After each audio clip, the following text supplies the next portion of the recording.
Perfect. Well, thank you very much, Steve and Cheryl, for that much too generous introduction. If my late mother were here, being my mother, she would believe every word of it.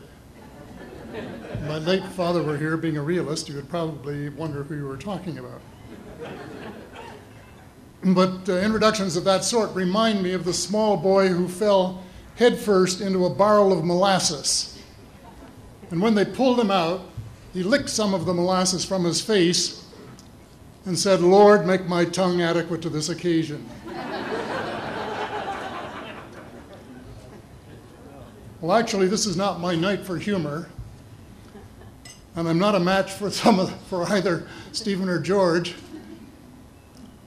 So I'm not even going to try to be funny. Except my first line, and that's after this wonderful banquet, I think that I have exceeded the feed limit. Bad humor, you better believe it. I wish that I were in a mood for good humor, but I'm not. We are hell-bent in the direction of destroying our planet, and frankly, we appear to be doing very little about it. Decades ago, visitors from other planets warned us about where we were headed and offered to help. But instead, we, or at least some of us, interpreted their visits as a threat and decided to shoot first and ask questions after. The inevitable result was that some of our planes were lost, but how many were due to retaliation and how many were as a result of our own stupidity is a moot point. Wilbert Smith, one of the first Canadians to take an active interest in the subject of UFOs, asked the visitors about the accidental destruction of our aircraft by flying into the vicinity of a flying saucer. The response, and this is Wilbur's words, "We were informed that although a few of our aircraft had come to an unfortunate end by what they considered the colossal stupidity of our pilots, they were now taking corrective measures to avoid our aircraft. I asked them," and this is still Smith, I asked them what happened, and they said, "Well, the fields around the saucers in order to hold them up, in order to produce the gravity differential, the time field differentials which were necessary to operate the ship. These sometimes produced field combinations which reduced the strength of materials to the point where they were no longer strong enough to carry the loads that the materials were expected to carry." Now, as we know, aircraft, particularly the military type, are built with a rather small factor of safety. And in these regions of reduced binding, the materials are no longer strong enough to carry the load, and the craft simply comes apart. When I read that, I was reminded of the late, great soprano Lily Pons, who used to smash crystal goblets with her high C. She would direct the sound at them, and something in the sound waves would change the structure of the glass, and it would fly apart. Well, this didn't satisfy our military chiefs, who must have thought that it was more important to secure American nuclear superiority, even though using it would result in the annihilation of us all, than to take the hint and start moving the planet back from the brink of global disaster. They, the military, must have been and still are so paranoid that they feel it necessary to use the visitors' technology to fight them off,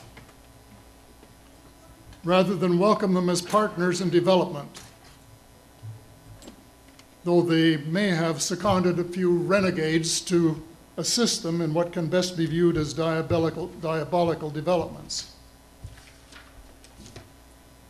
Stephen has said that talking about UFOs is passé, and that we should be talking or limiting our talk to exopolitics. Well, Stephen, I agree with you in theory, but in reality we have a problem when official US policy insists that UFOs don't exist.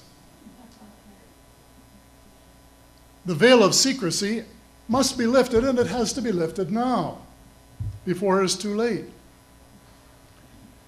It is ironic that the US would begin a devastating war, allegedly in search of weapons of mass destruction, when the most worrisome developments in this field are occurring in your own backyard. It is ironic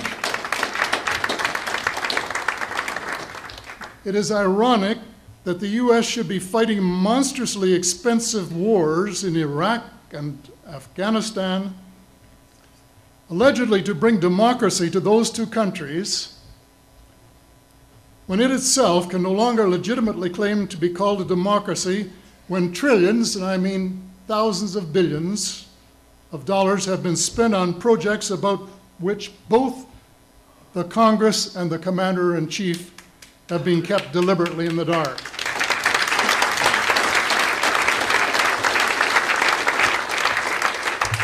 How much has been accomplished in 60 years of feverish activity by some of the most educated minds in the United States? Has America developed flying saucers that are visually indistinguishable from the visitors, as alleged? And if so, what do they propose to do with them? Even more critical, what progress has been made in the development of clean energy sources that could conceivably replace fossil fuels and save the planet from becoming a veritable wasteland? Well, who has the answers? Someone does, but apparently they aren't telling either secretaries of defense or presidents because they don't have, quote, a need to know. In a story told by Dr. Stephen Greer, President Clinton was asked a question by White House reporter Sarah McClendon about why he didn't do something about disclosure. And Clinton replied, "Sarah, there's a government inside the government, and I don't control it." Excuse me, doesn't the Commander-in-Chief and the person who allegedly has their finger on the nuclear trigger have a right to know what his subordinates are doing? The people of the United States who have paid the bills have the right to know. The people of the world demand to know because it is our descendants too whose lives are in mortal danger. It is time for the people of the United States to launch a new war against the evil of lies, deceit, and darkness, and go all out to win the victory of truth and transparency and light. Thank you.